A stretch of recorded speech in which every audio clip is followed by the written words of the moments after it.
So do you think the Heisman committee got that right as well? Yeah, I mean, I think that I really appreciate the fact that they looked at their model and adjusted.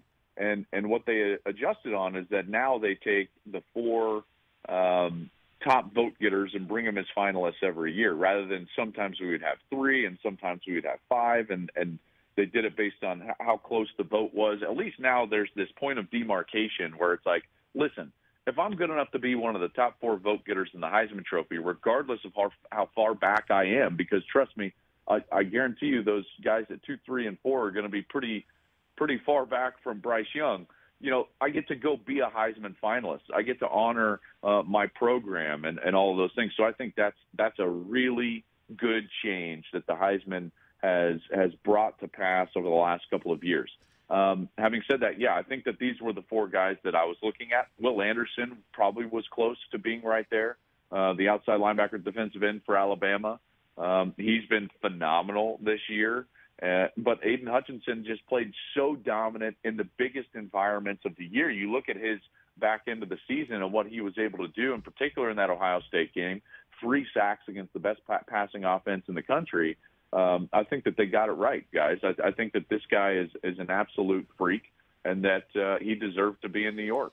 What about top pick? First one heard in Vegas. You know, now the eye in the sky has got all the tape, save one game for evaluators next year in the NFL, and some of these kids might not play one more bowl game because they're not in the college football playoff. So what do you think? Is Aidan Hutchinson first overall? How does that suss out to you right now? He's definitely going to be in play. Now, there are guys, I think Kayvon Thibodeau may be more physically gifted than Aidan Hutchinson, but he doesn't come close to playing as hard as Hutchinson does on a play-in and play-out basis. Rich, it's amazing how hard this guy plays on every single snap. Runs at him, runs away from him, pass plays, screen plays. It doesn't matter. This dude never stops. It's relentless. It's beautiful to watch.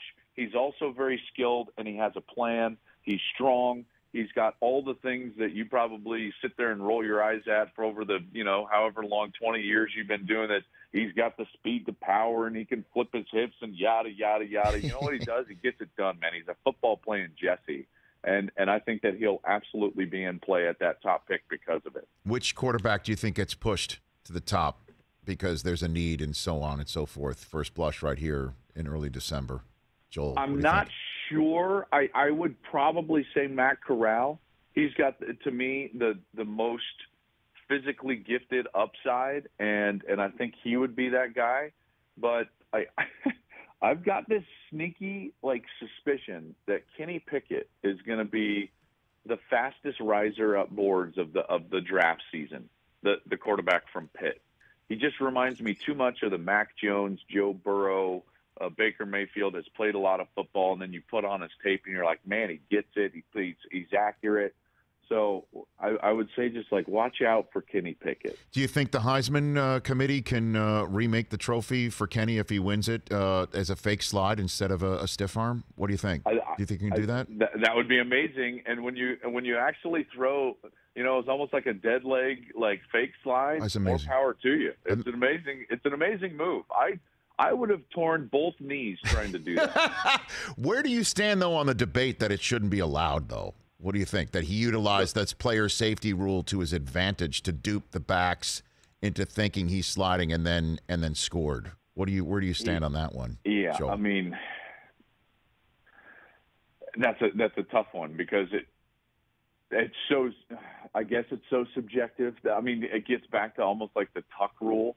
Listen, I think that if there's any, it should be like the fair catch. It's the hand can barely go up, and they're like, nope, that's a fair catch. They just err on the side of fair catch. And we always say that the ball goes back to the spot where you start to give yourself up. Mm-hmm. Well, if you start to give yourself up, play should be dead, right? If we're going to take the ball back to that point, then that's what they're telling us anyways, right? Is that the play is dead at that moment, that when you start to give yourself up. So if there's any inclination that you're going to give yourself up feet first, I think that the play should be dead, whether your knee hits the ground or not. That's how I think that we should play it. It should be almost identical to the fair catch. Hey, you watched all the way to the end. Thanks for that. Watch more right here.